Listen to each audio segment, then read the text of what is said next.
What is up, everybody? Welcome to the 150th, holy cow, 150th episode of Let Me Get That Podagraph. My name, of course, is Drew, or the DH, and joining me, as always, my co-host, Scott Rappaport. Scott, what's up, dude? Drew, are you 100% positive this is the 150th episode? Because I know there's been a couple of miscounts in the past. 1,000% sure. I am 1,000% sure. You went back over the last week and listened to all 150 episodes, or 149 existing episodes, just to make sure we got the count right.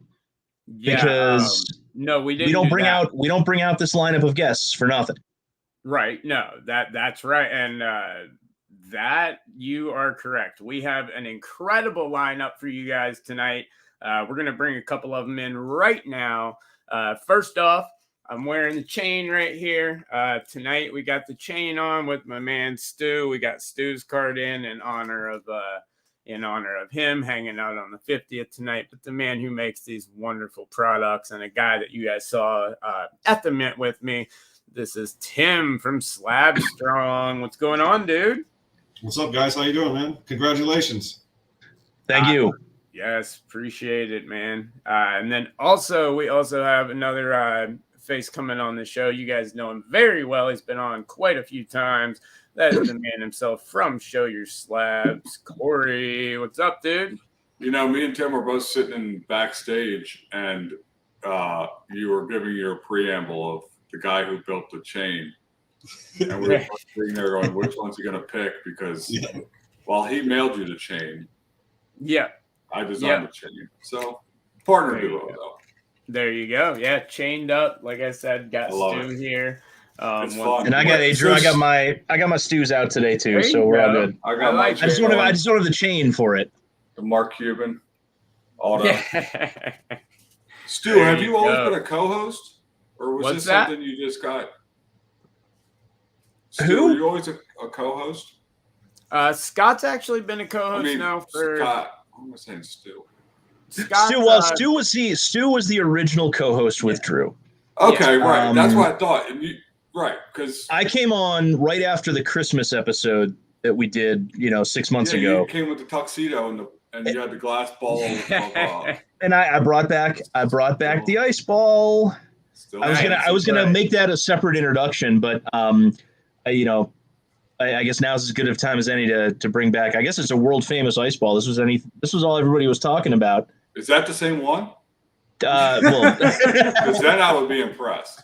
No, definitely not the same one. I would like to say I made this out of a piece of hail from last week, but no, I just dumped some stuff in the in the mold and made one up yesterday.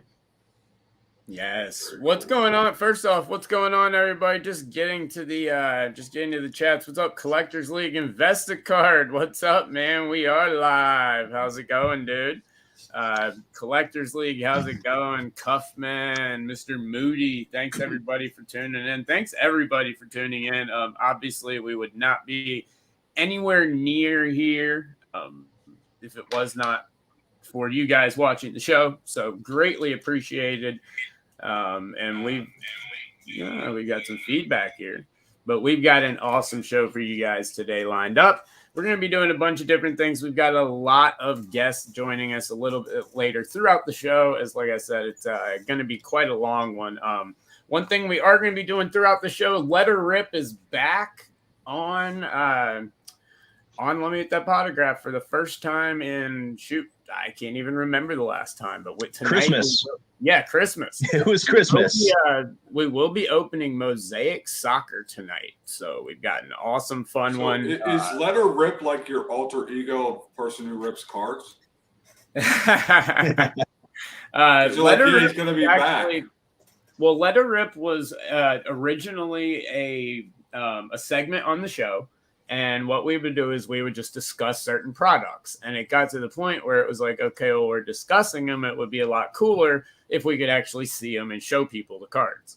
And so I reached out to Panini, Tops, and everything. And the wonderful people at Panini, Tracy, Hackler at the time, now Jeff Hoferer, all jumped in. We're really cool about everything. Everyone over at Tops, they signed up. And so Let Her Rip, the show was born. And so, now we have the show, but it started out as a segment, which has been replaced by Movers and Shakers. But it actually we might started out. take that. Yeah, me and Tim's podcast, we might take that over because we're looking for free product too. So if you can give us the email, like how you formatted it to ask them. Yeah, no problem. I got Copy and paste. 100%. Yeah, but we might push for like Flawless and some of the cheaper, Flawless hangers and stuff, some of the cheaper product. There you go. Hey, yeah, anything there. I think we did Let It Rip at in Vegas together though. Was that the last one you did? Yep. We did actually have we did do Let It Rip as part of it in Vegas. So you're right. We did do it at the Mint as well. So yeah, we are going to do Let It Rip tonight. Mosaic Soccer 2021-2022 Mosaic EPL Soccer. A lot of awesome stuff. So we'll be diving into this throughout the night, guys. We're going to have a bunch of giveaways. We're going to be on for a while tonight, guys. So we'll have guests, filtering in and out throughout the show as we go along. But we'll start Let It Rip here in just a little bit. But guys, let's jump in and talk about something that happened in the hobby today, and it's pretty crazy. And that's that Fanatics announced a new hire in the card side of things, and that of course is Mike Mahan, a very big vintage collector, someone that's been involved in the hobby quite a bit. But he's basically taking over, from what I can see, a lot of Luber's role at Fanatics. I mean, it even said the Zero Cool brand, which was Luber's baby from the beginning. I mean, it was a very, very interesting hire, to say the least. What did you guys think about all that? I have some thoughts. Before I start, I'm just going to pop out and pop back in, just so this choppiness is driving me nuts. So I'll jump in. I'll jump in while you're doing that. Yeah, please do. Good. That's all I really got to say about it, because we talked about it last week when we were talking about Beckett's new CEO, and how that was a disappointment. You got a guy who has no experience as a collector or in the business, and he's coming in and he's going to run one of the big three grading companies, and is probably going to want to take it in a whole different direction. Yeah.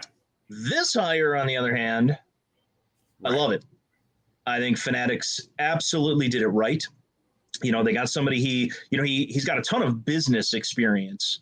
Yes. Not in this industry, but he knows the industry because he is a collector himself.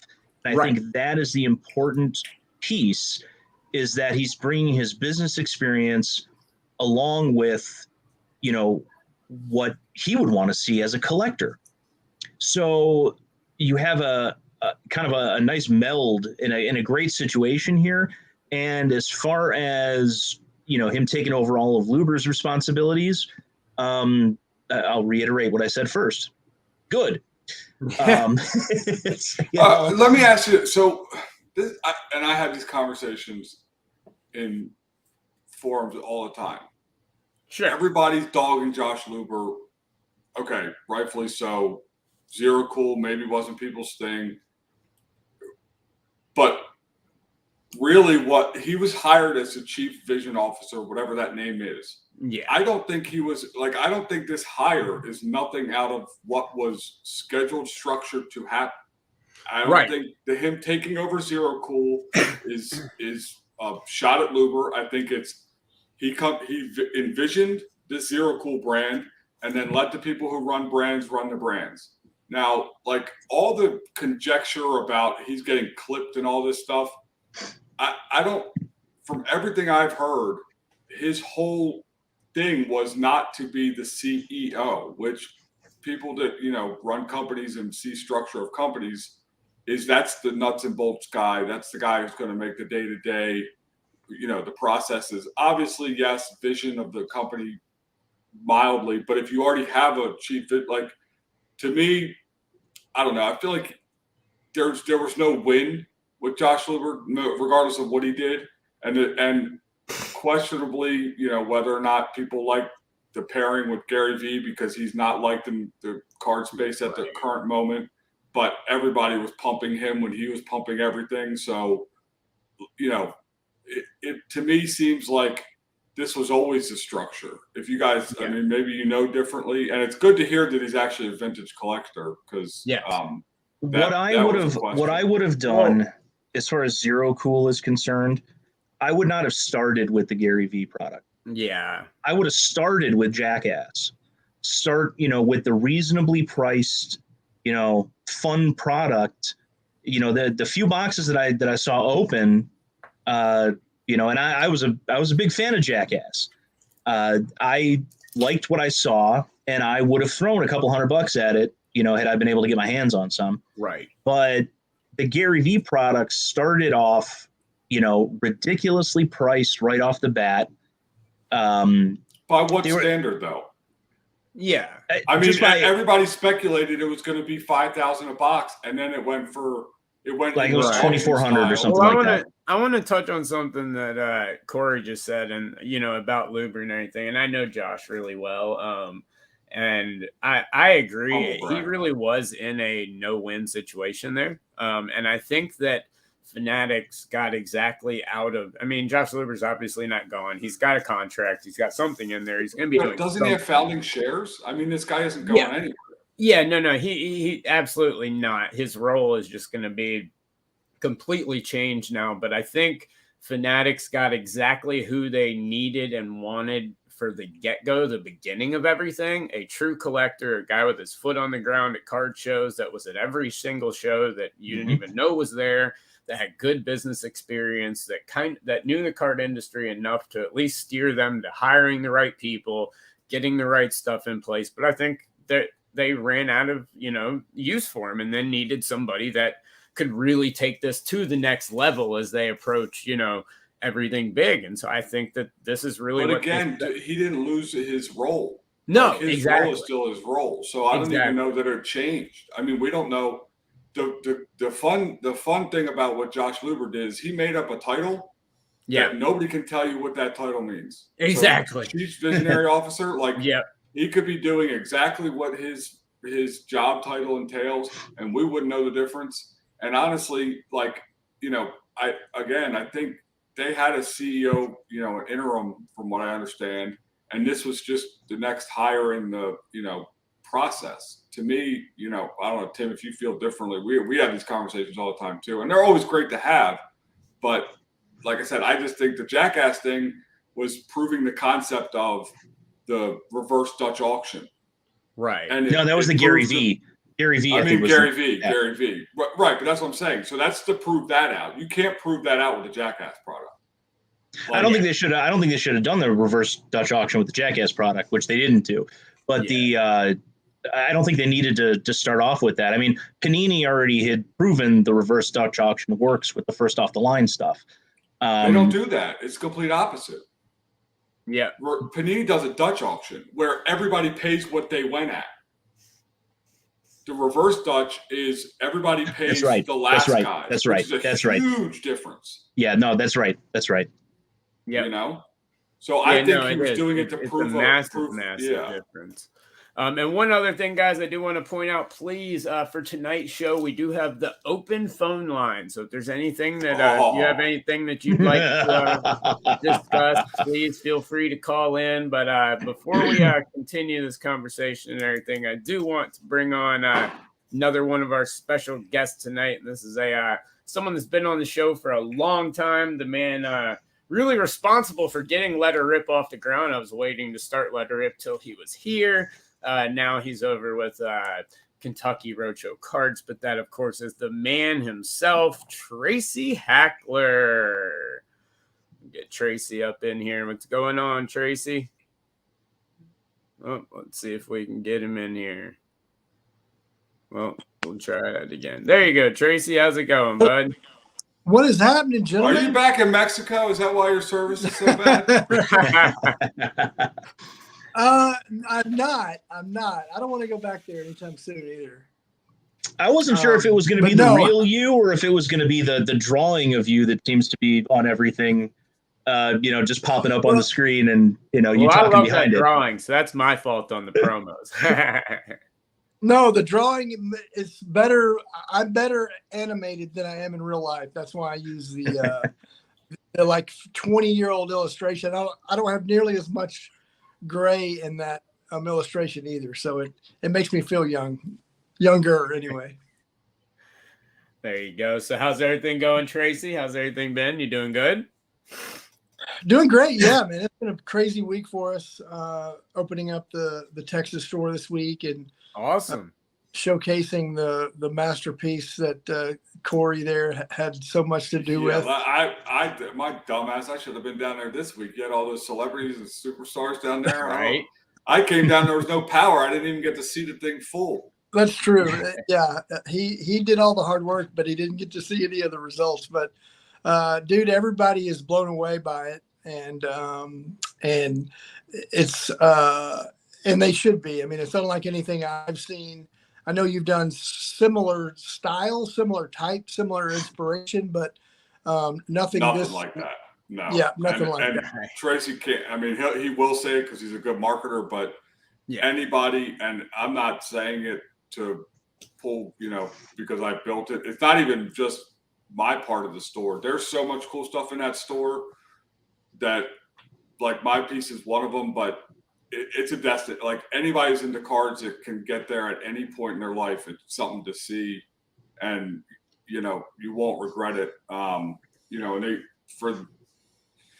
a guy like Tracy to look what I was doing and go, like, give him a shot, and that to me kind of proves that he's in this hobby with hobby people, understanding.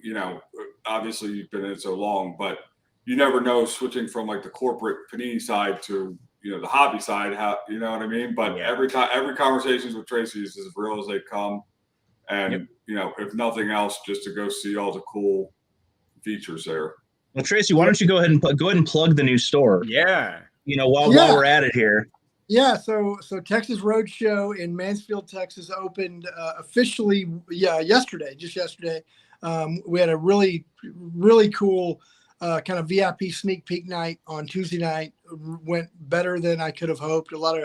And that kind of VIP sneak peek probably only works in a few places. Dallas is one of them, because obviously the Texas Roadshow's here, but so is Panini, so is Beckett, so is Leaf, and so are some cool athletes. And so the other stores, we still have 2 more to open in this kind of first wave in New York next month, and California probably later in August. And the same type of VIP sneak peek probably won't be as conducive there, but we're really pumped. It's been when I left Panini to join Jimmy Mahan at Roadshow, we had 1 small shop in Lexington, Kentucky, and like 3 empty buildings, and so it was a little bit kind of not daunting, but it was just, you didn't know how it was going to take shape. And now we have two stores open. We got 1 opening up in a month, and so it's all starting to come to fruition, and Jimmy's vision is starting to become reality.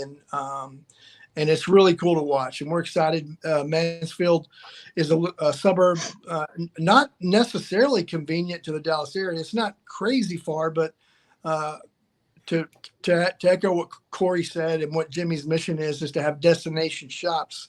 Right. And Texas Roadshow certainly is, and we think people won't mind having to drive a little bit to see what it's all about. No. So you got New York coming up next month. You got California coming up at some point, late August maybe. Mm-hmm. What are the plans after that? So great question. Kind of not off the radar, but maybe a little behind the scenes. We actually launched in Bogota, Colombia last night. The global domination. Yeah. Right. Yeah, yes, maybe global domination. Certainly global spreading of the hobby gospel, right? But last night, Juan Pablo, who is working on our football roadshow wing in Bogota, Colombia, had a grand opening event in Bogota for the Football Roadshow website. online store right now, specializing obviously heavily in soccer stickers. Obviously, Bogota's a different market. And Tracy, really quick, I got some. I don't have the actual thing. I got a picture of it, but I think this would fit perfectly in the Bogota store. It's a BGS Black Label of the Pure Colombian Dream. It's little baggy there. Yeah. Whoa. Oh, yeah, I don't know. God. Okay. I don't know. I was like, okay. We like to think that the Football Roadshow is the new Colombian Dream, but yeah. But yeah, but Jimmy's mission's always been get a franchise of shops across the U.S. But he's made no bones about wanting to go international with some things. Bogota, Colombia is kind of our first toe into that water, but Sure. I wouldn't be at all surprised to see Jimmy expand to the UK, Barcelona. I was actually gonna ask you about that with the focus on football or soccer. Yeah. Latin America, it's big down there, but the choice to go there as opposed to going to to Europe somewhere, whether it's England, where Premier League is kind of the dominant European league, unless you're in Spain, in which case they will tell you that it's La Liga. But there's also soccer obviously is massive over there. So why the Latin American focus as opposed to the European market? So the easy answer is Jimmy has worked with Juan Pablo Duarte, who's based in Bogota, born and raised, and then ended up going to college, and then went through a master's program with FC Barcelona, sports master's program with FC Barcelona, but roots in Bogota. And we wanted something that we had somebody that we trusted on the ground there, who knew the ins and outs of the business world over there, the media, web provider, all those things. So this is more or less Jimmy's lower risk way to kick the tires on the concept. And then, but no bones at all about, he's going to have a shop. There's one of the main things I learned about Jimmy is he's got big vision. And when he talks about it, it usually comes to life. So I wouldn't at all be surprised to see us in the UK and in Barcelona in the somewhat near future.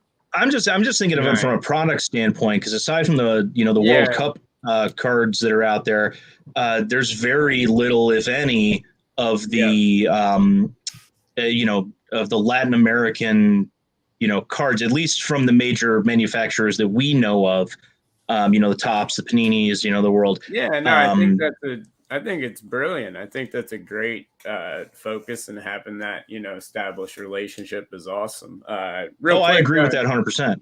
Real quick, shout out to Gangster Big Joe. What's up? Mike Gio, what's going on, my man? Oh, the famous sports card nonsense Gio's in the guy. house. That's big to have him in here. I mean, I don't know what that. I know, Gio, feel free to call in, my man. You watching a basketball game? We got the I'll put the I'll copy the clipboard and add it in. If you want to come on the show as well, feel free, my man. I have one question for Tracy. Hold on before we do real fast. But while we're discussing and talking and everything, we are going to do Let Her Rip. And so one real thing is, when we started Let Her Rip, of course, Tracy, you were the one of the main reasons that this even started. We did Let Her Rip together before you left Panini, actually, at the National on the main stage, the last National together, and pulled some awesome UFC. But while we talk, and since it's been a lot about soccer, we're actually going to be opening, thanks to Panini, 2021-2022 Mosaic Soccer. So we'll be ripping into that while we continue tonight's discussion. But go right ahead. Sorry to interrupt, Corey. No, it's your show. I'm interrupting you, but I'd love to get tonight. Tracy, your thoughts, because now you can sling it, right, and you can speak what the truth, not about the business world and the hobby world. Like, so the Luber stuff, you see, obviously the name of the CEO. your opinion on the whole thing. I mean, being a card guy, from card manufacturing, I know you have a bias. You have Panini is your path, but you understand what they go through and what the processes are of a card company that's been up and running. What your thoughts on the new hire, and is he related to Jimmy? That is a great question. I don't think he is. I think we would have known if he was. But I didn't think about that. I didn't think about what people might think or assume about that. I don't know much about him, quite frankly. But I think I think he's wanted to be a part of the sports card landscape for a little bit, and so I don't know a whole lot about him. But the whole Fanatics thing, I never felt like it was a negative thing. I always felt like they saw something in our little niche industry that had exploded to new heights, and they wanted to be a part of it. And I think a lot of that is good, because a lot of the growth of the marketplace has been from sneakerheads and private equity folks and stock market folks. And I don't think that's a bad thing. And I think they've done their due diligence, obviously, in going about kind of building their company the way they've done with acquiring Topps and launching kind of a non-sport or entertainment thing with Zero Cool. Who knows what will happen eventually with Panini, if they're still doing it or Fanatics is doing it. They're doing it through Fanatics. I don't think anyone really knows, but I think we all have some suspicions. And I think personally, just my opinion, I think personally what's going to happen is what I felt like was going to happen all along, was not too dissimilar from what happened when Panini came in and acquired the assets of Donruss, and they continued a lot of the same brands, a lot of the same names, had a lot of the same assets. They just did it under Panini. And I think ultimately I got to feel that's what's going to happen with Fanatics and Panini. And that's something, Tracy, I've been saying for a long time is that I thought Fanatics, was going to make an offer, or make a play to actually buy Panini, because doing it now gives doing it sooner before the Fanatics contract kicks in, gives them additional years of slightly better revenue deal than their contract does, because they don't have to share it with the players associations. It's a bigger piece of the pie. And I think that's the reason that they bought Topps, was because it gave them an extra 3, maybe even 4 years of, increased revenue compared to what their deal is going to be, once the Fanatics contract kicks in. So I was under the impression that, it would be a smart business decision for them to, shell out some cash and just buy Panini outright, or at least, Panini America, outright. But the longer it goes, the less money they'll be willing to spend on it, because you have fewer years of that increased revenue. So maybe, I think you're probably right, is that they're going to wind up buying the intellectual property. Eventually, and which I think would be really cool, because I would love to see an MLB licensed version of Prism. Mm-hmm. Yeah. Sure. I would also, and I can't wait to see to see Topps Chrome come back for the NBA and for the NFL. I think those are going to be absolutely, amazing products. But likewise, I think the same can be said about some of the Panini brands. I would love to see a licensed Flawless Baseball. Yeah. Licensed National Treasures. I think those would be just absolute monsters. No more Costanza patches then.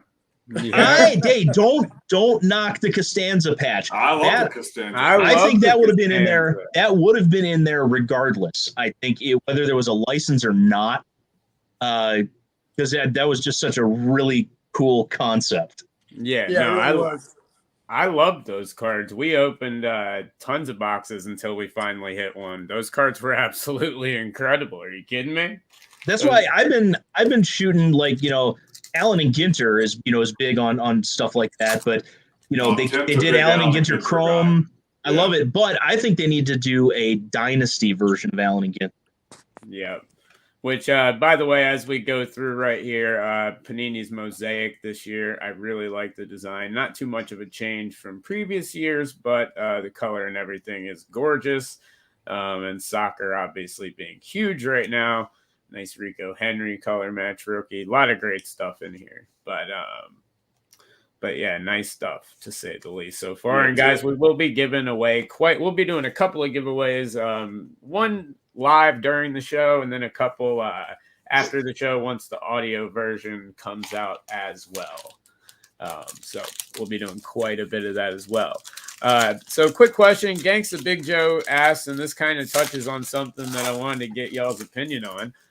He says, if you could see 5 and 10 years out, do you think cards are going to remain this big, or are they going to die out? And just recently you had the release. My parents even sent this to me in a text message, the link to the article, obviously the article that came out on CNN, and it was also all over the news talking about how as the stock market and crypto completely crashes, people putting their money and everything in alternative assets such as wine.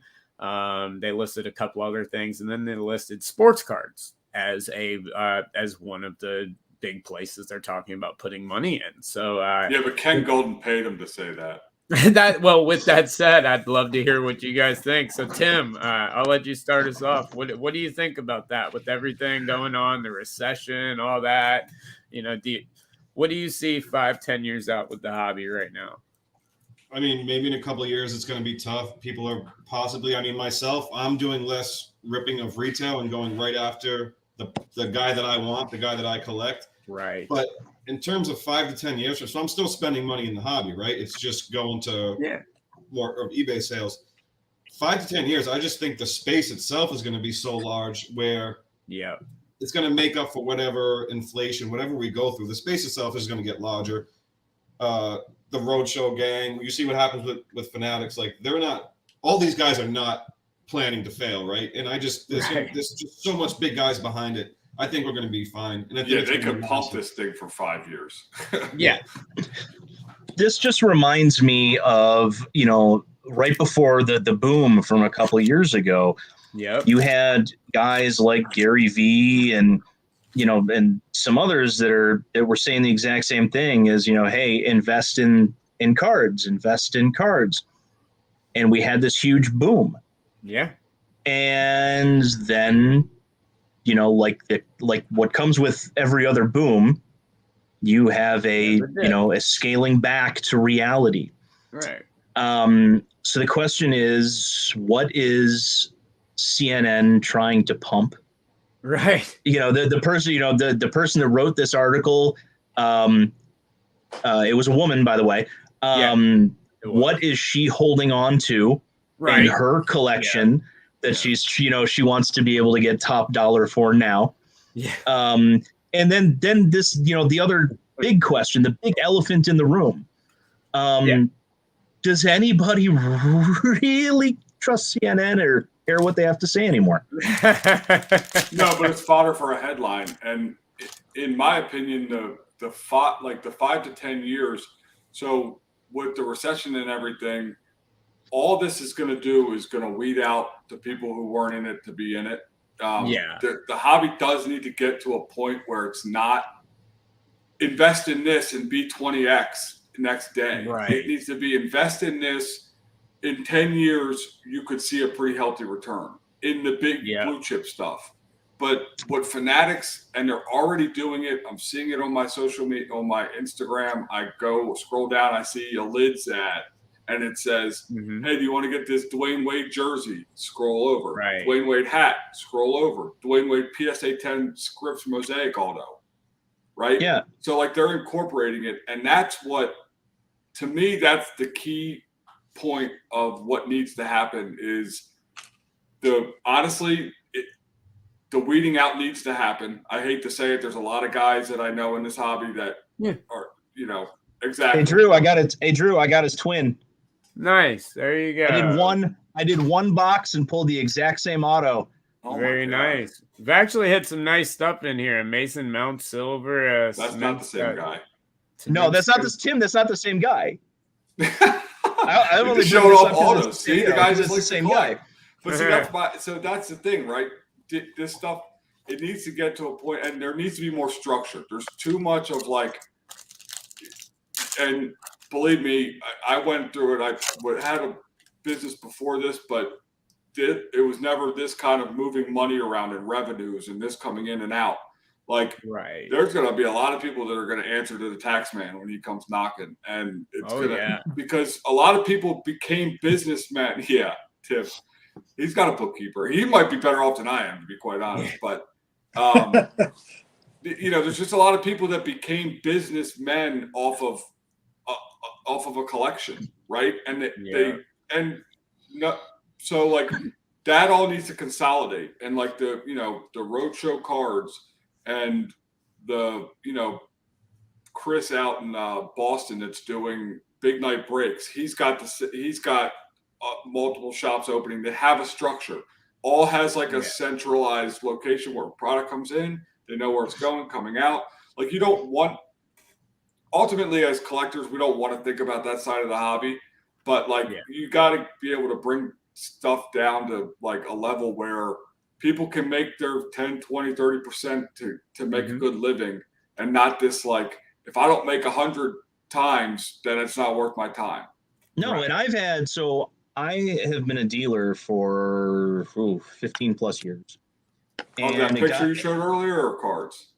Yeah, no, exactly. I had to think about that for a minute. I'm only on glass number 2, and hey, the ice ball is still very good size. There you go. I incorporated as a business probably 12 years ago with that. And that's something that a lot of guys don't think is how do you manage the financial side of it? And you're right, the tax man is going to be coming for a lot of people. They just don't know it because they're, what they thought was a hobby and was classified by the IRS as a hobby, with the amount of money that they're making, it has definitely turned into a legit business. And I've got a feeling that once the IRS catches up, because we all know that they're really far behind, that there's going to be a lot of auditing going on. Yeah. And I don't feel bad at all for, especially the flippers, the guys that are, lining up at, at Walmart and Target and stuff like that to, buy out all the blasters of Prism football and things like that. I don't feel bad for those guys at all, not knowing what they've gotten into, because you've had guys like the 5 of us that have been preaching for years. Well, maybe not Tracy, because, you were on the manufacturing side for a long time, but, the rest of us, have been preaching for a long time that, look, you guys, you've got to treat it like a legit business. If you don't have an accountant, you don't have a book, you go get one. Yes, it's going to cost you money. However, it's going to save you money. It's going to save you money in the long run because they're going to make sure you get everything done right. Well, Tracy, what do you think? Through all this, I think, look, the market exploded so quickly, and I think Corey nailed it. Where the people who were in it for the one year glam effect and major instant returns on their products, those people will become disenchanted and go. But I think there's so many new collectors, not just investors, not just flippers, but collectors who've taken notice of the category over the last 2 or 3 years, who are just sports fans like we all were when we were kids. And that's why we started collecting. And cards now are cooler than they've ever been, ever. Yeah. And not just in the court of public opinion where the influencers love them and the athletes are collecting them now, and celebrities are really into them now, but the cards themselves are cooler than they've ever been in terms of how they look, how they feel, what technologies are being used, how you show them off. Yeah, how you show them off. I mean, everything. So I think one of the things that was lost in that seemingly overnight explosion during the pandemic was perspective. Like we've all been around for quite a while. Like I've been in the industry professionally for 27 years. I know I don't look 27. I get it. I'm kidding. More than half my life though, I've been in it. And so we've seen the ups and downs. We've been on the roller coaster. We've seen the market completely crash in the late 80s and early 90s. But have you ever seen it so high? Never. That's what's crazy to me is that perspective. Like I'd love to hear that perspective. Nowhere near this high. And it really was for a while there during the pandemic at Panini. We would look at each other and kind of our jaws literally would drop at some of the values being realized. And a lot of us who've been lifelong like collectors and then lifelong industry people were just flabbergasted. And it was exciting and it was scary. And it really resonated with me when I would go over and talk to some of the product development guys who made Prism, and they made Prism to be $160 box like they always did. And the boxes start going for $1,500 or $2,000. And that product was never meant to be a $2,000 box. And they weren't excited about that. They were really nervous because there's only so much value they can add to a product with a budget of Prism to meet kind of those expectations. And so, but a wild time, but I think, look, trading cards have been around since the 1800s. So they're not going anywhere. Collectors, no matter how much you adore the NFT space, collectors want to hold it and smell it and touch it and go admire it during the commercial break and show their kids and their neighbors when they come over. And that we'll never lose that. And the market will soften a little bit, and a lot of people that weren't in it for necessarily the right reasons will go. But what remains from that will be way bigger than it's been in the past. And then the Fanatics juice on top. So that's what, that's my hope is like it all gets weeded. And then, I mean, nothing, I have a 5-year-old kid who doesn't know a basketball player necessarily from a baseball. He's still figuring all that stuff out. But he can open a pack of cards and pick out the hit and know that it's a rookie card. Zero concern with value because he just bashed the hell out of the corner of Luca Expressway gold numbered to 10. So, but that to me just shows it's still alive and well. It just needs to be put in the right perspective, right? It needs to be put in the perspective of like, I don't know. I literally started my business because I got a sub back and it was all financial. And as soon as I got the cards in my hand, it was, I will never sell any of these. I'm watching Luca like he's my fantasy player and I'm holding my card and I'm like, well, should I sell now? No.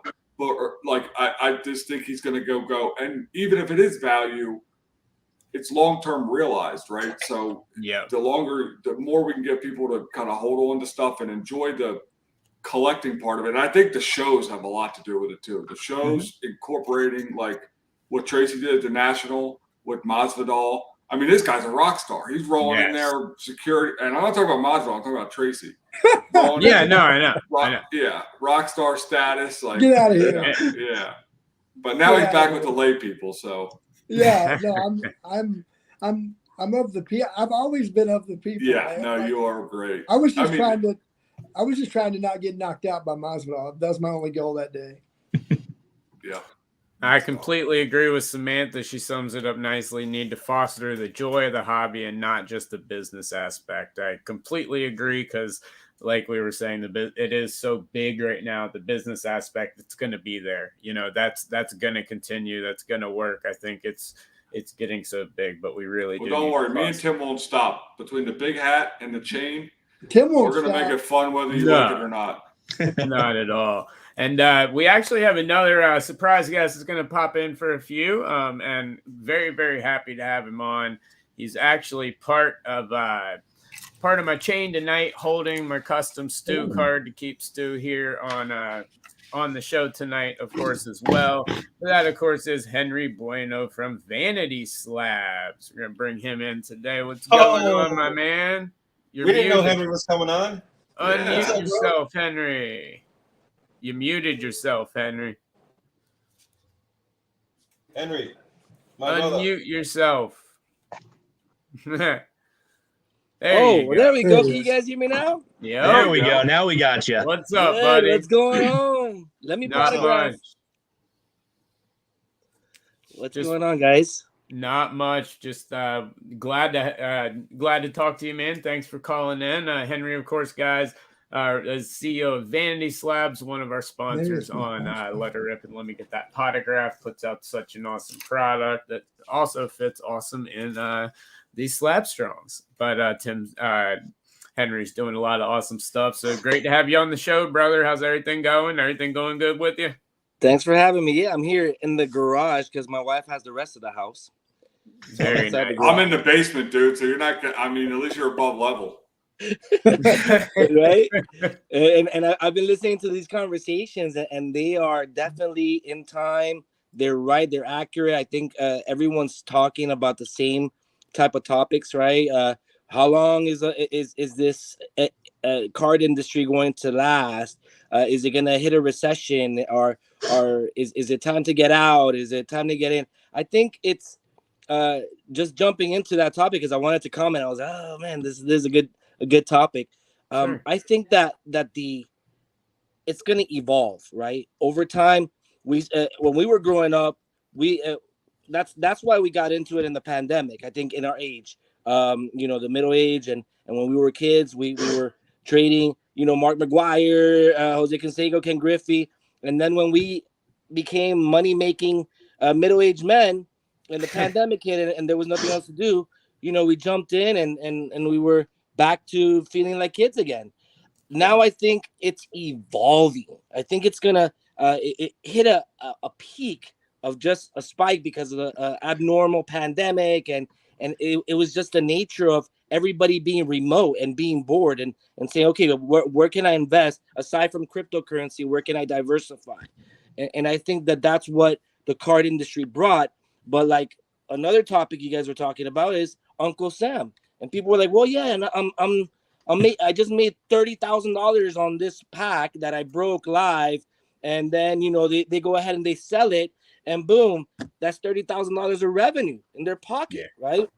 They didn't expect that. They didn't say, hey, I'm gonna build an LLC. But the more that we're going through this reawakening of our of collectibles, we're seeing how people are seeing the need to keep their checks and balances, right?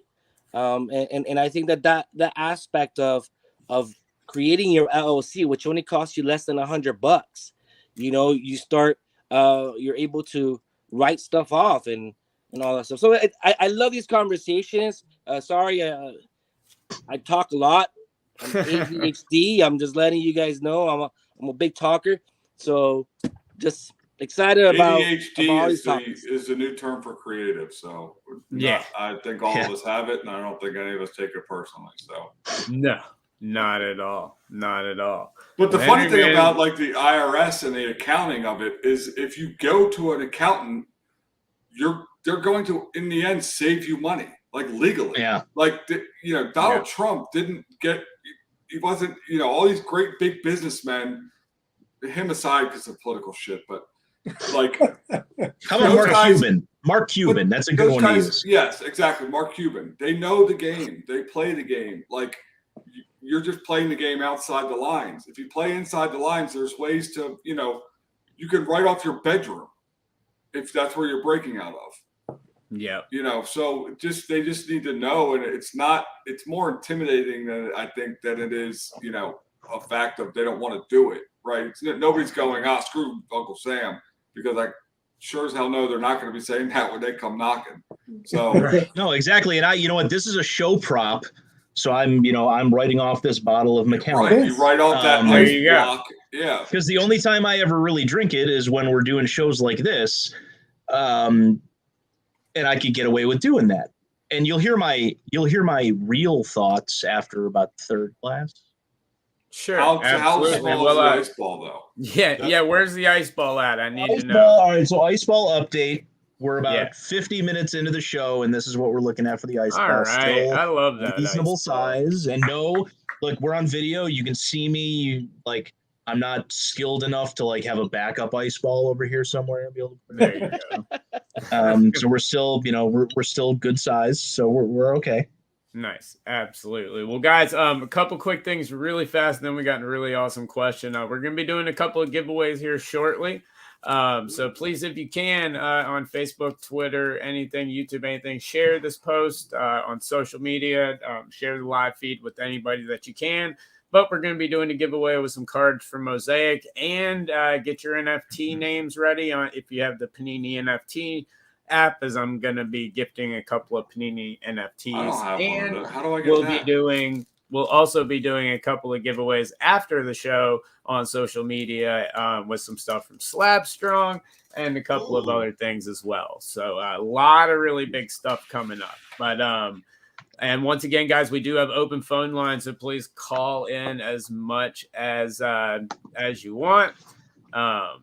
Why Samantha need more estrogen on this show hey, Samantha, you're always welcome to come on the show. We love anytime we can have someone on the show. Actually, Sarah, who does the voice of Ash of Pokemon, she's going to be on the show here in a couple of weeks. She's become a really good friend of mine. She'll be on, so we'll have we get as many, and I do a couple shows with Suze and a couple other people from Women in the Hobby over on Hobby Hotline and everything. Well, and I can guarantee everyone in this room has a woman in the hobby because they got dragged in by us. Yeah. But they also end up there's something for everyone. Like my wife, you just have to kind of help, foster it. And like we're ripping Pop Century, the Leaf. Hey, don't knock Pop Century. Yeah. I love that. I love that product. I think it's an amazing product. That's the thing to me is like finding that commonality and don't like treat it like, you gentlemen, you guys stay out. It's, exactly right. There's so much for everyone. There's literally, Tracy, I can tell you this. One thing I learned about doing the Texas Roadshow shop is when you have to sit at a computer and source 1,250 individual cards for a graphic, and the 87 Fleer set only takes up like 150 or whatever it is. You start finding that there are cards for everything, and I mean everything. Oh, dude, I do data entry for Gem Mint, which is PSA's largest bulk submitter. I fly down to Florida. I'm holed up in a hotel room, and all I literally do is PSA data entry. When you've entered in 8,000 Japanese Pokemon cards and 8,000 of the rarest, weirdest stuff in the world, you find in that scroll down bar, you find the most incredible and oddball things in the world. There literally is a card for everything. That was nice of you because I heard Jared put you in a storage locker. No, well, he used to. I heard it was a crawl space. I was about to say it used to be a cage kind of like the size of Michael Scott's bed. If you've seen that episode of The Office, but he's actually upgraded me to a hotel now. So See, I actually, truth is, I thought it was a hole in his basement, and you'd be down there, and he'd lower down the basket, and and you put the data in the basket. You put the slabs in the basket, or you can pose. We've upgraded, Okay.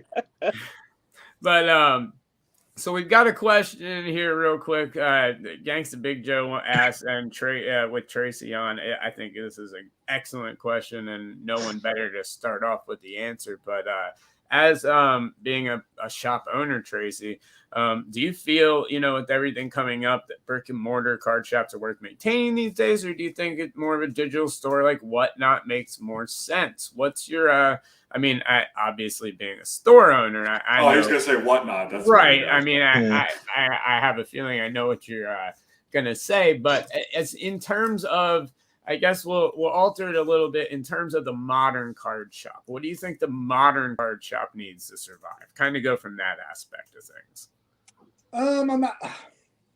First of all, yes, I do believe that card shops are more than worth maintaining. I left Yeah. a pretty sweet gig at Panini to because I believed in it so much and believed in Jimmy. I think modern card shops need a lot of the same things that old time card shops that have needed: great customer service, a welcoming environment, inventory of some kind. We don't all have huge direct allocations to get unlimited wax from all the manufacturers, but you offset that stuff with just embracing people, but becoming a part of your community. We want people to come in if they never intend to buy one card. They come in, they can watch the game. We can educate them. They can educate us. All the things that you've probably heard Jimmy say are that's how he lives it, and that's what he wants his shops to be. Look, if you have a guy backing you like Jimmy and you can afford Corey's massive card wall, I mean, that's something that any shop would love, whether it's back in the late 1970s or now.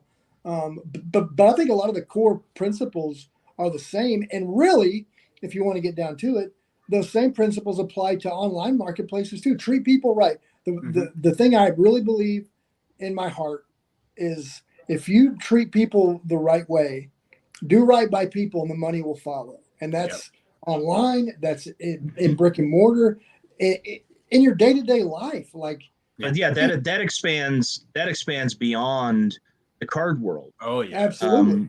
That expands beyond the business world. That expands, to everything you do within your life. 100%. Yeah, I mean, I've got a separate business outside of cards that I run that way, and it's been very successful because people get treated right.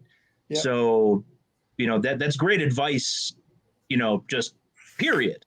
Yeah. Not necessarily just great advice for owning a card shop. Yeah. No, it is, and it's like, man, and hobby shops for all of us, man. We grew up in hobby shops. We learned about cards. We learned about sports. We learned what some of those older dudes did on the weekends. I mean, it's just a great place to foster that passion. If you have somebody come in, we had a kid come in Texas Roadshow yesterday, and he's probably, I think he was 13, and he was going to do the Dallas show in Arlington this weekend, and he was starting kind of his own business, his first show called Beginner's Luck, and he wants to encourage kids like him to get involved. So he was buying some high grade slabs for looking for bargains, and but he came in and we talked to him, and he told us about his business. His dad was with him, and we spent probably an hour with him, educating him, giving him some inventory to start his business. And man, that kid, who knows what of that 1 hour conversation he had with me and Jimmy and Cody and everybody in the shop, what of that is he going to remember 20 years from now? A lot. I guarantee you. Well, here's what I can tell you about that, Tracy. So when I was 13 years old, I worked in a bakery. Mm-hmm. And, front counter, just grabbing stuff. And to this day, I'm 40, I'll be 43 in a couple weeks. To this day, so it's 30 years ago, I still use everything that they taught me from a customer service standpoint. Yeah. I thought you were going to say love donuts. In my day-to-day life, in my business, this is not something that, so I was about that kid's age. Yeah, and, exactly. I still, those skills that they taught me, it's not something they teach in school. It's not. They should, but they don't. I wish they did. I know. We'd be much better off as a society if they taught that kind of stuff in school. 100%. And we'll be talking about school in a segment coming up here in a little while. But I still use those skills today. So those are life lessons. Those are life skills. And look, we've all been to those shops where if that kid walks in, no kid, we're not buying. What are you looking for? What do you want? They grunt when the kid walks in. They grunt when the kid walks out. And that's not how to do it the right way, in my opinion. And look, when Jimmy came to me and approached me about this opportunity initially, like ultimately the reason I left wasn't anything really business related. It was more, man, he was speaking to me like I'm 52, so I'm by far the senior guy on this podcast, and maybe senior for most people in the hobby, but he spoke to me at a real emotional level about good vision, good heart, treat people the right way, have faith, and man, everything else will fall into place. And so I said, man, I'm going with this guy. Well, and the reality is, to the question too, like, you guys aren't not using whatnot. It's a great, the pairing is almost dynamic enough in itself. Like, it is. You can have the back end pay for the front end, and then when everything opens back up, you build your there's never there's no business that I've ever heard of where you can literally fund the back end, the lights and everything else online, which I know a guy who's a very good friend of mine who runs Dab Sports out in LA. He's got a place on Melrose that has not opened the doors because it's not ready and he wants it to be right. It's going to be more of but it's all funded and it's all ran by his online, and people are clamoring to wait to go in, because the reality is not one of us has ever gotten a box of cards and gone, you know what, let me go in my basement, turn on a reading light, sit there by myself and sift through it. At the least part, it's somebody recording themselves so that they can then just put the hits online if there's not. But the feeling of, going into a store and physically doing it, even if you went into a store to watch a breaker and pick up your stuff, that's the other aspect. Like, you're going to have guys, you have so many shops, you're going to have guys, you have Texas Roadshow breaking the line, and you'll have, Joe from down the street. Oh, Joe's in the weekly pickup. Here he comes to pick it up. He comes, stays for an hour, watches a game, brings his son. That's the kind of like double, that's why I think, again, there are going to be some that go too big and don't do it right business-wise, but I just I look at it this way. There's some people that want Uber Eats some days, but some days they want to go into the restaurant and eat the food, right? Same thing with cars. You can go car shopping at a dealership, or you can shop online. You can shop on a Carvana, get the car delivered to your house. There's so many brick and mortar has just evolved into a bigger thing and in a bigger marketing strategy. I would say online, social media. If you have presence everywhere, brand presence everywhere, then you're just going to be able to make more sales through different sales funnels. That's it. If you have a brick and mortar shop and and it's a good write-off and it's a good museum or good showroom for your product and the good quality products and items that you have, that's fine. But probably in the back end, you got your sorters, you got your people that are posting stuff on eBay, packaging and fulfillment, and you have all these different aspects of a business. Maybe brick and mortar, or may they be out of their garage. At the end of the day, it's a matter of what does your business, maybe a dealer, card shop, whatever it is, do you want to sustain that card shop, that local card shop, because it's your centralized operation and you don't want people coming to your home? So I look at it as an office space, but with a display. That's what a card shop is. And I don't think they're going away. No, and I don't think so either. The one thing that nobody really has brought up so far is, we've all been talking about existing shops, but somebody who's new and wants to get into it as a business, it's not cheap to open up a card shop. That's the beauty of this industry right now, is with the technology and everything that's out there, you can start small, start on Whatnot, start on, selling through Instagram and Facebook groups and eBay and, things like that, and build the business that way until you've gotten to the point where you can afford to open up the shop or, open up the showroom. There's, you don't have to be I don't have a shop. I sell exclusively online. I do, 5 or 6 shows a year, and then that's it. But if I really wanted to grow it, beyond that point, I could. I just have other things going on that I want to do it. But for those people that really want to get into it, it is using that, those platforms to start your business and then eventually grow it with the goal of opening a shop. That's a great way to do it, because the cost of entry, aside from the product itself to be able to sell, is extremely low. Yeah, absolutely. I completely agree with you on that end. And if you have to carry inventory, let's say you're a card supplies, and everything that you have to, that you have an inventory for your business, at the end of the day, you may grow out of your house, you may grow out of your storage space, you may grow out of that warehouse space, and you might want to say, okay, well, now I have so much inventory and I have stuff to show and tell that I want to display showroom for that. So yeah, it's all relative. Yeah. Yep.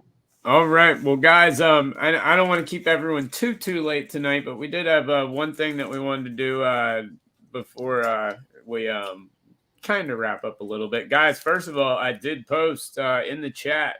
Make sure to answer. First person to comment where Wilfred Zaha plays for in the EPL will win a giveaway. Tim, do you know it? What is it? From the Mosaic box. But so just simply comment that in the chat, and first 3 people to drop their Panini NFT, if you have the digital app, drop those. I'll gift you an NFT here later on in the show, so drop those as well. Tracy, do you have this NFT thing he's talking about? Please say no, because I don't either. And I love that answer. I love that you don't have to. Yeah, I don't look. Doesn't it stand for not for trade? Yeah, that's what it means. Yeah, for all of us tangible dudes, NFT is not for trade or sale. But it's so funny when I was my former boss at Panini, like he's kind of in charge of the NFT spearheading that for the company. And man, at the end of my time there, there was so much NFT like stuff to market, and I was just like, not it just Tracy. wasn't. It wasn't it's not for you. Me, yeah, not for Tracy. NFT, not for Tracy. Yeah. I feel you. I could only imagine they were pushing it hard as you were on the way out. So. Yeah, it was not for Tracy, brother. I'll tell you that. That's funny. There you go. Hey guys, we'll start NFTing this show tonight. Absolutely you can look for it on Open Space. We'll have some stuff on Open. It's not even called Open Space. It's called Open Sea. Yeah, so that's yeah. Ours will be on Open Space. Look, and I only know that because I'm just hearing all these people bitch about how their stuff isn't worth anything. Yeah, Open Sea, Open Space, who cares?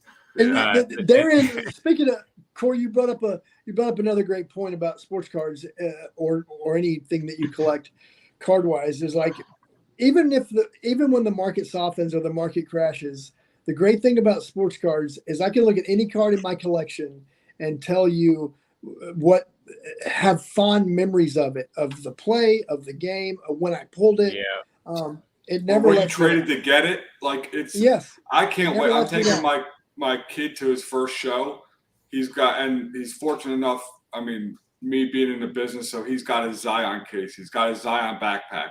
He's got like everything top loaded. I get him. He's got slabs, PSA, this, that, nothing crazy, but he's already like devising his plan on what he's going to trade and what he will absolutely not trade. And I'm like, well, you don't say that until you see what else is out there, because but the story behind all that stuff, right? And he's talking Pokemon and like a couple basketball things, but that to me is going to be the most exciting part of this. And honestly, there's a whole nother world of not just cards, but cards leading into it, where I'm looking at my kid who's watching people on YouTube open these little mystery balls of whatever it is, a little toy or something. And I'm just thinking, like, here it is. It's going it's just evolving to the same thing where, everybody that has a kid at this age, at this time, you're like, oh, is he watching the iPad too much? Is it too much? It all comes back. Everybody wants to hold what they want to, and they want to interact. And it's spreading internationally. I mean, you have people in Europe, in Asia, in India. I'm telling you, everywhere we're getting like messages from Australia, from Europe, from other Canada, and people are just getting into the hobby, even if they don't watch American sports. Yeah. Just for the collector aspect. And soccer's big, like Drew said. So it's just amazing where it's going, that it's not just something that's happening in America, it's actually worldwide. And I heard, Tracy, that you guys are expanding to outside of the US, right? Which just goes to show, right?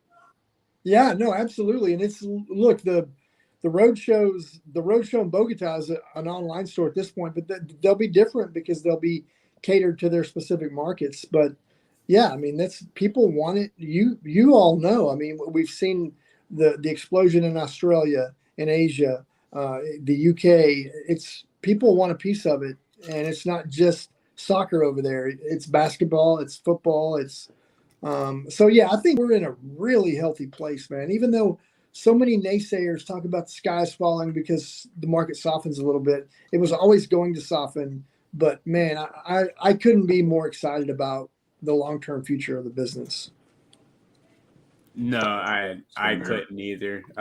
We've actually got a very special guest that's going to be joining us here in just a few minutes before we sign off and everything. We do have one more person that's going to be jumping in here in just a few minutes. I'm pretty excited about that. I don't know if I want to stay on forever. This is. No, I think. Well, Drew, I think we should move on to that autograph thing we were talking about earlier. Yes. Well, let's do that. Henry, actually, thanks so much for stopping in, brother. And thank you so much for your support of the show and everything. And guys, make sure to check out Vanity Slab. They're right here inside. Thank you so much, guys. I know each and every one of you, and I appreciate all of you. We'll be talking soon. All right, guys. Good night. Thank you, Henry. See you, Henry. Talk to you soon, bud. Thanks for having me. All right. Now. See you, brother. Yes, sir. Once again, that is Henry from the amazing Vanity Slabs. Crystal Coast, close enough, Samantha. It's Crystal Palace. I'll hook you up with some of these cards up on there. Crystal Coast, Crystal Palace. We'll get close. I thought that was the next name of the guest, and I was like, my wife's going to be mad. There's going to be a porn store. Oh, you have no idea what's coming up in the next segment, though. Yeah. Let's do it. All right. So we've actually got we actually may have two guests coming in here in just a moment. First off, we're gonna bring one of them in right now, and that of course is Collectors League. There he is. What's going on, guys? Can you hear me? Yes. Yeah. Hey, I have to say this is a great group of guys. If we keep guys like this in the hobby, this is going to last forever. You got to be right there helping. Yeah. Now, yeah. You present all of us, including. Dear God. Oh, there is Gio. What up, Gio? Now I'm gonna do something with our other guest. It's gonna get a little bigger. We're gonna test StreamYard out tonight. Now we're gonna have a little. This is almost like Inception right here. The product or the movie? We'll pull it in. What's up, Jeff? How's it going, my man? Wow. What in the world? Gotcha. Hey, we had to bring in new Tracy tonight. Yes, we had to bring in new Tracy. Hey, there's actually room for Gio on here now. Yeah, there's a tiny little area in the bottom now. Jeff, can't hear you, bud. Jeff, I can see you. Yeah. Check the Are you mic muted? real quick. Jeff, come on, man. Right? I know. New Tracy's got work to do. Yeah. Jeff, he just came on as a little like cameo in the background, and then he's gonna go. Yeah. I mean, Gotta check those audio settings. I don't know. It's I lost it. Nope, not yet. Yeah, Jeff too might. Hey, Tracy, are you at home? Are you? Yes. Okay, I was about to say, why don't you give us a tour of the shop if you're actually? I would love. I would love to do that. I know that would be great. Anytime. So I don't have any glass of ice, but I got me some scotches behind me. Oh, Not. What do you? Well, let's show the bottle. Let's see what you got. Yeah, let's see. Jeff will be right back on. Let's see the good stuff. Jeff is a cute face, Gio. You know that. He is. Was that Lagavulin? Yes, it is. 16-year-old Lagavulin, not bad. There we I was go. debating between the Macallan Gold and the Lefroy 18-year. I like them real smoky. This is what I drink. Plastic cleaner. There we go. Yeah. So my brother-in-law has the best. He those what's the word I'm looking for? The peaty scotches. It's the Islay region. He refers to those as it's like drinking a golf course. Yeah, I think they have a jelly bean that tastes like that. Yeah, the great thing about this is when I take a that'd be bottle good. of this with me to a party, no one drinks it, so I don't have to worry about it. There you go. Yeah. Now I've got a couple of people that I bring that with, and the what's it called? They'll drink the the Islay stuff and the Lefroigs and the Lagavulins and stuff like that. I just want something a little bit smoother tonight. I like it real smoky and real peaty. What happened to Tracy? Did he fall? No, he'll be right back. He had to do a timeout. He'll be right back in one moment.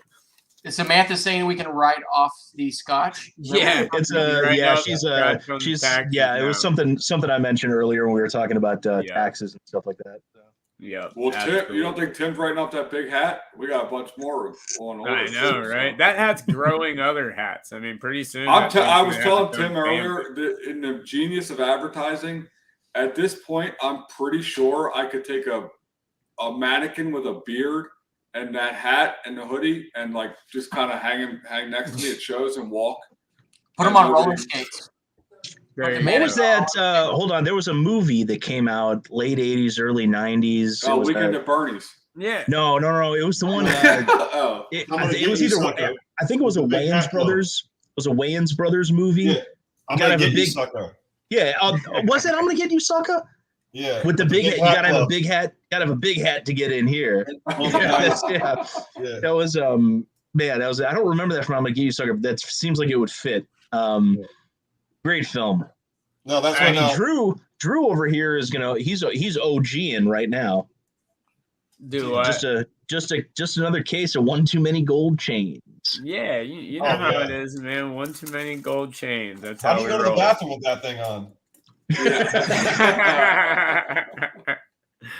All right, so while we wait for Jeff to come back in, we did have one thing we were going to do today just for a little bit of fun. Scott, we've been opening a lot of OTE. Scott's been opening up a lot of OTE, and since these are kids, and one of the big things about it is education and everything, we figured we'd see how their handwriting was done. Yes. All right. So not everybody has the same kind of quality signature as Ken Griffey Jr. and Randy Johnson and Richard Petty. Yeah, exactly. So, I wanted to showcase a couple of what I think are A signatures, not from OTE, but just as a good example. So I'm going to put this up here right now. Jordan Alvarez. There you go. Nice I think I love that signature. He's one of the younger guys. I think he's definitely good. Is this a way for you to brag? No, not at all. Not at all. Okay. Neymar. Neymar's got a solid signature. And then I want to, another guy, Luis Arias. Oh, that's nice. Really clean, nice signature. And then I just want to do. We'll go with Nico Horner is another nice. There you go. Nice now signature. Show some rough ones real quick. Oh, this is the whole reason that I wanted to do this segment, and it works well because we're on video. Going through the OTE stuff. And I've come across a couple of guys that actually have really good signatures, like Amin Thompson. Solid, for a 16-year-old kid or whatever. I think it's a solid signature. I think he takes the time, he treats it right. You get a couple of the creative guys, this Devontes Cobbs. It's small, but he's got his number in there. I give that, I give that like an A-, B+ for signature. Bad. But then here's another good one. This Jazair Jackson. And I hope I pronounced the guy's name right.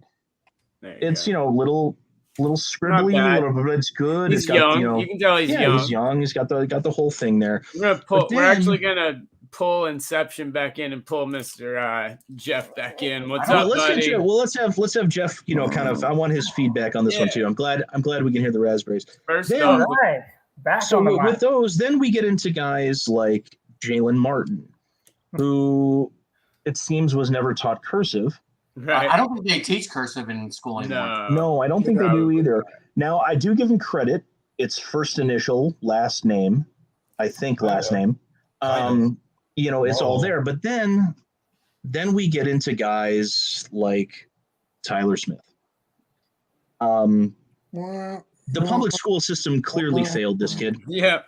There you go. That is his signature right there. It's the mark of Zorro. I'm not entirely It does sure. look like Zorro. This is almost as bad as the Cam Reddish signature from a couple years ago where he just drew a line. Yeah. You remember that one? So this is so what I think needs to happen, because this program is all about education in addition to, just teaching them basketball and playing ball and things like this. They really need to focus on the handwriting aspect. These kids are going to be signing, assuming they make it, they're going to be signing thousands upon thousands of cards. Well, you saw Damian Tracy, Lillard. Jeff, you guys know this better than anybody else. They need to work. They need to work on this. What do we? Well, and you also saw Damian Lillard. Hold on, Corey. The Tracy Hackler signature. Nice. You did see the Damian Lillard, the Jalen Ramsey video of the stickers today of everything that he's signing. So if you make it, then it's going to be a ton that you're going to be signing. But now that we do finally have you in here, Jeff, welcome, my man. How's everything going? It's going great. Thank you for having me. Congrats on 150. That's awesome. Yes, sir. Thank you. And is that Tracy Hackler I see? That is. Dude, this is twice in 1 week, Tracy. I know, it's like my lucky day. It's like my lucky week. I get to see Jeremy and Jeff twice in a span of 3 days? 2 days? There you go. Well, this was a goal. I wanted to get Tracy and new Tracy on at the same time. So I'm glad we could accomplish that on episode 150. Yeah, Jeff is hey, look, Jeff already has a nickname there that's way cooler than any nickname I think anyone has ever had. There's El Jefe is his name on the podcast there. So I'm kind of jealous. Scott Prusha is very reluctant to call me the boss in Spanish, just for there it is. Where does that? Yeah, I'll go with it. Yeah, that's a good signature. There we go. Speak of the devil. Look at that guy. Look at that young. Nice auto. Again, when you're looking for 1,250 cards to put on a wall, you get desperate. I mean, not desperate. You get No, you get desperate. No, those were key pieces. Those were well thought out placed, not at like 2-3 a.m. in the morning where I'm like, okay, this doesn't go behind the card. Hey, Corey, I thought so much of my own card. I sent Jeremy a check out my cards labeled version. I know. I put it in there. Yeah. Of my own card. Yeah. It was great. I was like, he doesn't even own his own card. He's got to go find it on ComC. And he refuses to buy it so he could actually scan it. Can I pull that card up on Card Ladder right now? Oh, no. There's you want to talk about the card that suffered the most with the market softening? Is mine. Hey, at least you guys have a card. That's true. Exactly. Yeah, we got nothing. Yeah, no, nothing. Well, yeah, Stu's got one, but custom. Alan Ginter or anybody or Panini if you want to throw some podcasts. I joke. Hey, if y'all want cards and you don't want to wait on Jeff, let me know. I'll design your cards. 3 listings on Card Ladder right now for Tracy Hackler's cards. And Jeremy, I will take you up on that. I'll tell you what the latest comps are. Okay. So there was a sale in 2022 and it was $34.33. That's dude. Oh, that's pretty solid. Yeah. And it's a pretty consistent comp because in 2012 it was 29. I'm going up. In August of 2012, it was almost $47. Well, can I take this off, Tracy, and add yours? Nice. I was about to say, man, you're over Bowman pictures and everything, man. You're flying through. It's well, the one in 2022 was my wife. The one in 2012 was my mom, and the one in the middle was mine. That's smart. You got to follow through the family. But there had to be somebody out there who bought one or two just to complete the set. Yeah. Yeah, I'd like to think my card was like the Tim, what are you doing? the one that got dinged up on the corner with the rubber band on it. Well, but there's guys like Tim Carroll. Tim's a friend of ours. Yeah. Tim has put together a master set of all of the non-baseball player autographs from Allen and Ginter. Yeah. There's got to be somebody out And there he who chops needs. them up with scissors. Yeah. Well, no, he doesn't do Not those. He doesn't do those. This guy Tim Carroll, he takes cards and just. But there's got to be people out there that are looking to complete that set, and they need the Tracy Hackler card to do it. Well, go on ComC because that's where apparently it's for sale. You can find it on ComC. Look, I was honored. That was actually Scott's idea for the National one year, and I was not going to say no. And I did not say no. And I actually got a second one the next year too, which I'm one of the few in the company that have two cards in that from that. Nice. And I'm not apologizing either. I'm proud of it, and I want. You're sure not? That was the first card you sent me to put on the wall. Even before Jimmy. So hold on. So Jeff, wait a minute. So when are you going to put through doing cards for me and Drew for this year's National? Yeah, Jeff. Well, I'll be designing my own first, and then if we have time left, there you go. I got you guys. We'll have 150 on there, and hey, there you go. We'll do it up. I'm gonna need more stats on you guys, but yeah, we'll come up with something. We can do that, no problem. We can check do the that, post office no wall. problem at all. Yeah. Jeff, can we get a card with just Tim's hat on it? That's what I'm saying. That thing's hobby legend. How could we not? I was about to say you might need to go like the exhibit route, the jumbos, the old jumbo exhibit route. More of a book, but yes, I think I think that's a box loader card right there. Yep, tough. Yep, 100%. I love it. All right, guys. Well, I guess this no better time than now to wrap it up. Thank you. I know everyone here in the chat, very, very busy people. So thank you guys all so much for joining the show tonight. But before I do let everybody go, want to give everyone a chance to let everybody know what's going on with everything you guys have got going on and how everyone can get in touch with you and everything. So Tim, start us off, my man, the maker of these awesome chains and the Slab Strong. Sure. Well, Corey and I have actually a couple things coming up together, so I'll leave some for him. One thing I'm excited about this year at the National, I've been looking for this card for almost a year and a half. Collectors League Jeremy's also involved, but we're trying to give back this year at the National. So I was able to get my hands on a PSA 10 Pat Tillman. I made a special American flag slab strong for it, and we have a couple of outlets. We just have to make a decision. But this year we'll be auctioning off, and 100% of the entire sale will go to Signature for Soldiers at the National this year. And so that's what I'm most excited about. And Corey's helping, Jeremy's helping. A lot of guys are going to be involved, and more information will come out. But and then on top of that, Corey and I have a bunch of cool stuff coming out doing together. So I'll let him say some of that too. But this weekend we'll be at Red Bull Arena doing stuff at Tops. Guy Mark Zabla at Bleecker Trading bringing us out there for an event. Guys. Oh. Nice.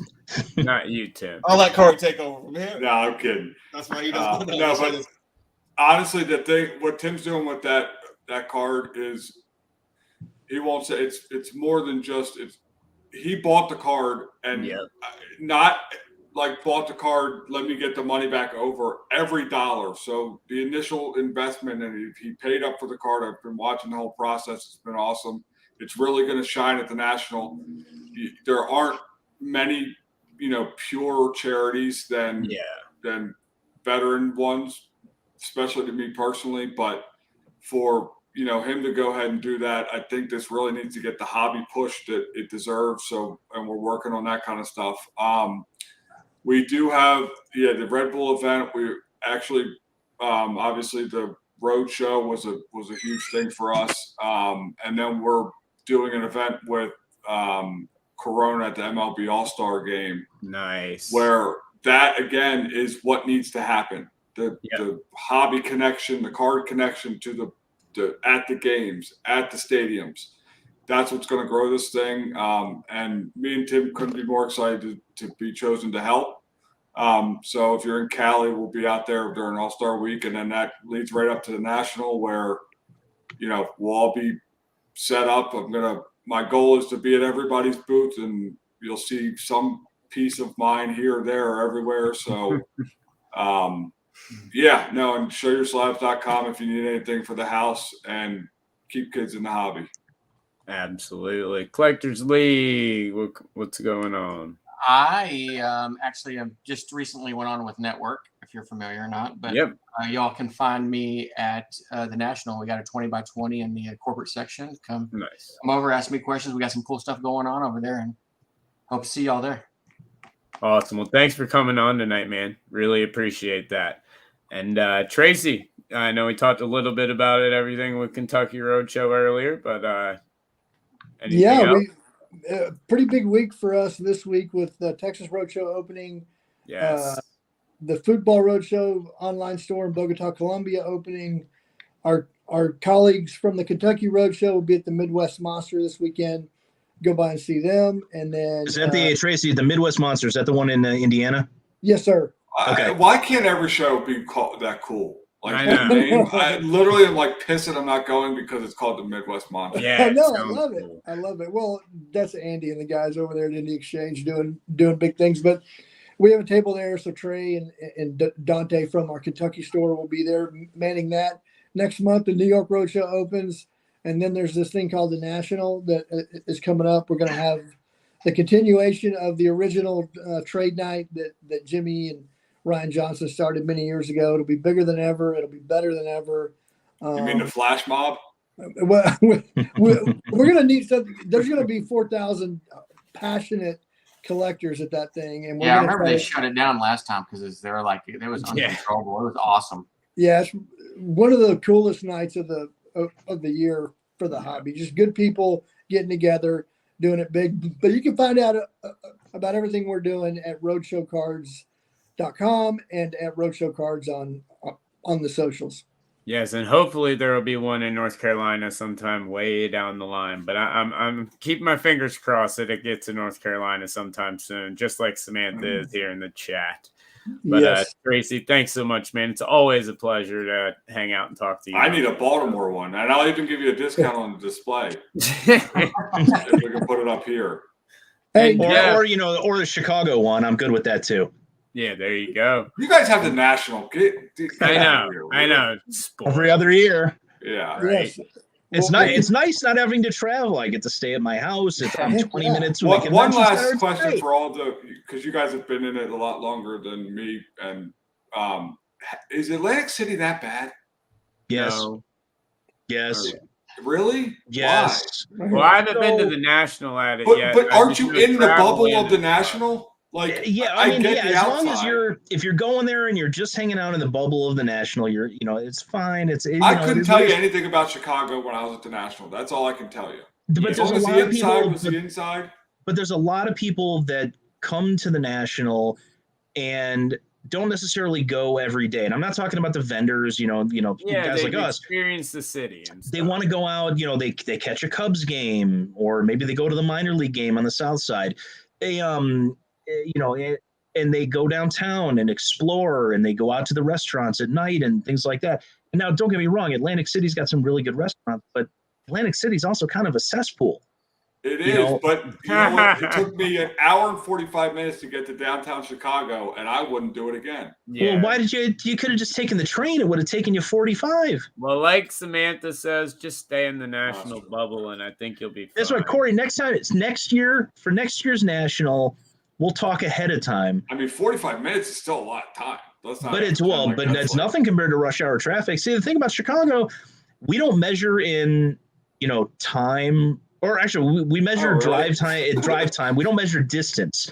Like, it could be 5 miles away, but it could be an hour drive to get there. It depends on traffic. It depends on the weather. All right. Well, you can do that next National. We'll talk about all that before next year's National. Yeah, absolutely. Good. But yeah, Atlantic City, man, I'd definitely stick with the National bubble and the trade nights and all that stuff, and fill your week with all of that. Don't walk the streets and take candy. Yeah, here's what I'll say about Atlantic City. I have no problem with Atlantic City as a city or as a town. It's not a good national town. It never has been. I've been to 2 previous shows in Atlantic City. It's not as good. It's just not as good as Chicago, Cleveland, Baltimore. It's just not as good. Yeah, I wish that would come back. And I heard that they sold more tickets now than they did last year by leaps and bounds. Yeah.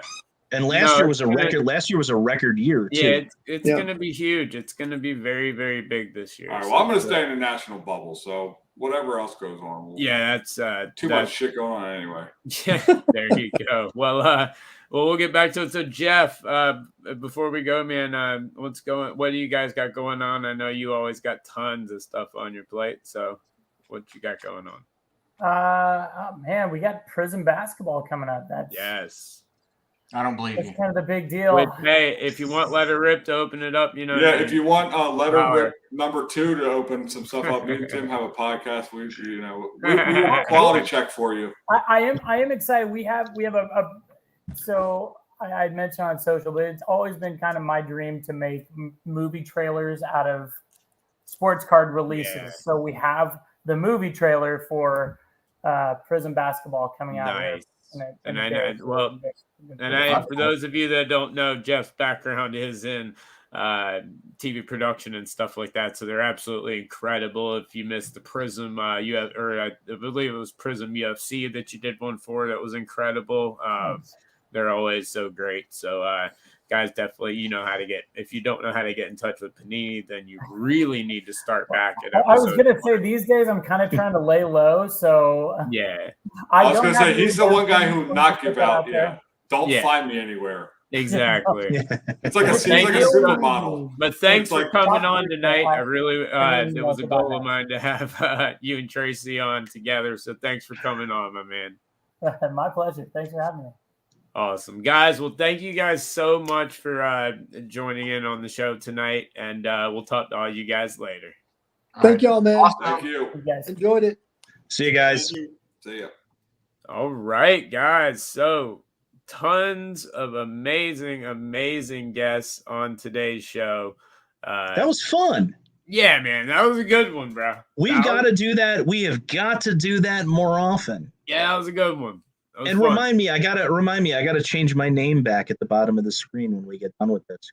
Yes, otherwise I changed it. I changed it specifically for tonight, because you promoted out there that we're doing the ice ball. Yeah, but we have got one more shout out for the chain for Stu on episode 150. We're rocking the gold Stu chain all night long. So coming up in the next couple of weeks, and I still got to put together some details on this one. Drew and I tossed around a great idea of another live show to do. And this one's going to be hopefully a little bit more interactive. Yeah. We're going to give you some details coming up within the next week on that. But yeah, from now on, obviously, stay tuned for episode 151 coming up soon. And, we'll have to have another party coming up in, I think we might have to do like 2 episodes a week, because I don't have to wait a year to do episode 200. No, we're going to have more party episodes. We're going to have straight up more party episodes. Maybe we'll do episode 175. Maybe I'll make up any excuse, any number that sounds good. Fuck it. I mean, we'll do at the National, we'll have a party episode, which we can probably get a lot of people in person then too, and actually do something cool. So we're going to be doing a lot of different stuff coming up, guys. But I do want to take a second, just a moment, to thank all of our awesome sponsors. Of course, Show Your Slabs and Slab Strong, amazing guys. Also, Henry and everyone over at Vanity Slabs, Vintage Breaks, the guys over at Card Ladder. Could not do the show without you guys. And everyone else that's been a sponsor along the way. You guys have helped tremendously. And all of you that listen to the show.